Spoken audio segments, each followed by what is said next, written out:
সেই রেজাল্ট নাকি রেডি, তারা সেটা কত আমাদের পাস করে নিয়ে এসো, আমরা রেজাল্ট দিচ্ছি। আমরা দ্বারা আপনি কেমন করে আর মানে এখন একটা তারা কী করতে চায় সেটা আমাদের জানে রেজাল্ট তো জানা আছে, রেজাল্ট তো চেঞ্জ হবে এখন, এখন চেঞ্জ হবে না।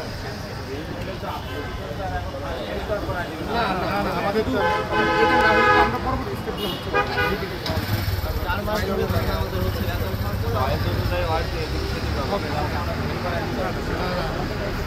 এবং এখানে রেজাল্ট হইলে আমরা তারপরে ফাইল জমা করতে থাকে আমাদের বাকি কাজ ঠিক আছে থাকে, অবস্থান কর্মসূচিতে অবস্থান থাকে। আমরা আজকে রেজাল্ট না নিয়ে যাবো না, আমরা আজকে না হয় না, আজকে যাই না, দরকার হলে কালকে রাতে থাকেন, থাকেন, রেজাল্ট না হওয়া পর্যন্ত কিয়ামত পর্যন্ত থাকেন, আমার কোনো আপত্তি নেই, বড় সমর্থন। কিন্তু কারোর চলাচলে বাধা সৃষ্টি করবেন না, শৃঙ্খলাবদ্ধভাবে আপনার তো অবস্থান কর্মসূচি দিচ্ছেন, রেজাল্ট না হওয়া পর্যন্ত। আল্লাহ বাঁচায় রাখুক, ওনাদের বাঁচায় রাখুক, আমরাও বাঁচে থাকি, আপনিও বাঁচে থাকেন। যতদিন পর্যন্ত রেজাল্ট না হয় ততদিন পর্যন্ত এখানে দাঁড়ায় থাকেন, আমার কোনো আপত্তি নেই।